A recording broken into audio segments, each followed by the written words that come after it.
Hola, bona tarda. Aquest podcast d'avui té a veure molt amb un mateix, amb els secrets, amb els racons íntims, sobretot amb això, amb la intimitat. Té molt a veure amb moments en els que podem ser nosaltres, amb els que ens podem d'alguna manera reunir amb el nostre esperit i, i poder-nos parlar nosaltres mateixos. I per què he triat aquest tema?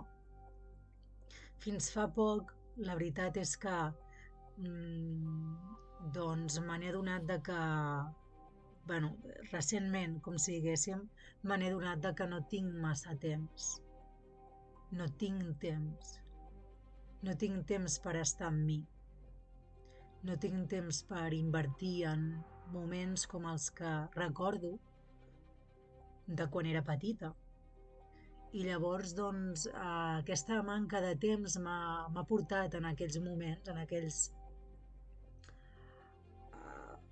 aquelles ocasions en les que jo podia construir la meva intimitat, no? Podia retrobar-me amb mi mateixa i podia parlar-me. I fa bastants mesos que el recordo, em venen. Són pensaments que em venen, és com si em veiés a mi mateixa sent petita i recordant què és el que feia. I això, la veritat és que ho tenia totalment oblidat. I així, pensant i pensant i pensant, no? I recordant aquells moments, us en volia doncs, fer partíceps a vosaltres també, a l'audiència, perquè crec que són moments en els que tots ens podem sentir reflectits. Jo quan era petita sempre m'havia d'alguna manera inspirat molt, tant amb històries que em passaven com amb històries imaginàries, i m'encantava escriure. Llavors, doncs, sempre intentava agafar una llibreta amb unes certes característiques, perquè no totes eren bones per escriure, i la veritat és que allà no només hi posava les meves històries a mà, no? I les escrivia amb tota mena de detalls, no? Amb tot el que jo volia compartir. Hi havia un tipus de llibretes, no?, que les utilitzava pel meu diari personal, i altres llibretes que eren més, històries de ficció, com si diguéssim. Aquestes històries de ficció també les compaginava amb l'ordenador, però mai, mai, mai escrivia els diaris personals a l'ordenador. Sempre era a mà.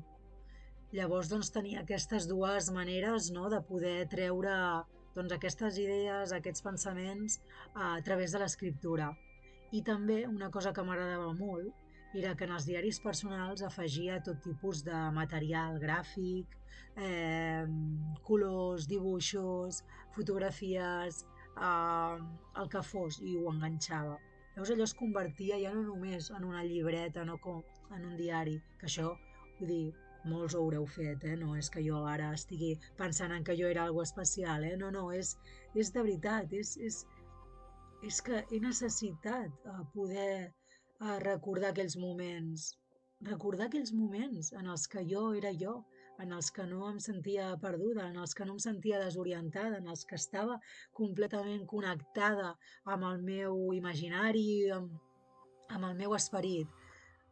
I és això, del que va aquest post, no és de que jo fes o deixés de fer, sinó de que jo tenia en aquells moments temps i dedicació per invertir-los en aquella escriptura, en aquells relats, en aquelles històries que jo em volia compartir a mi mateixa. I era una manera increïble de no sentir-me, de lluitar contra la soledat, realment, no?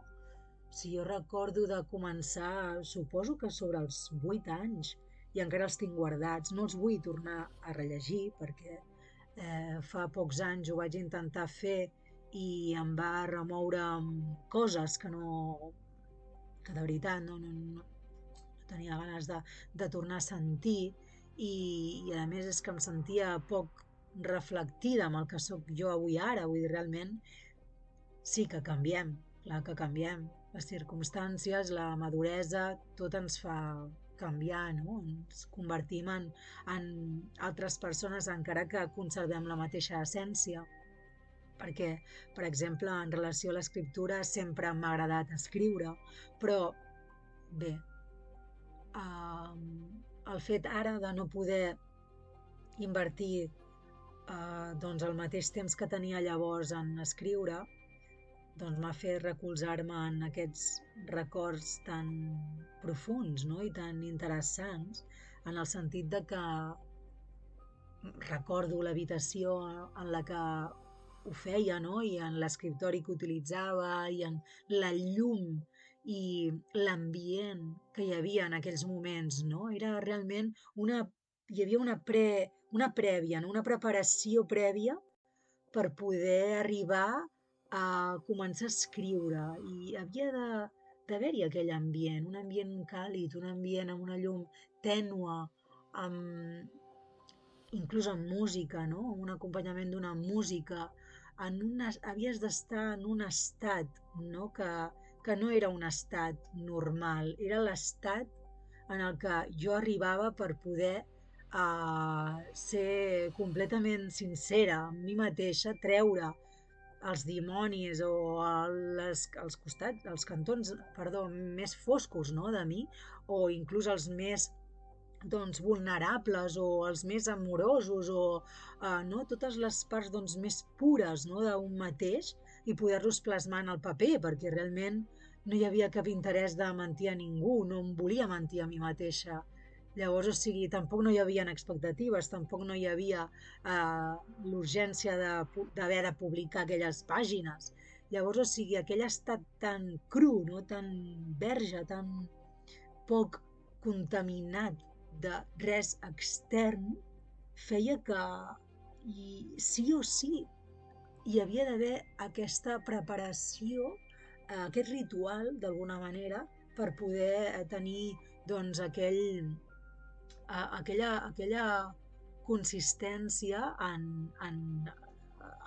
i plasmar-la en el paper.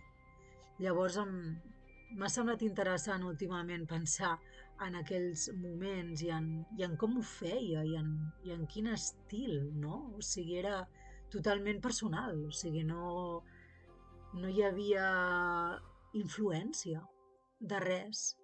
Era un moment que jo havia triat o que jo havia decidit de tenir-lo per uns, uns interessos totalment personals i molt fets a la meva, no?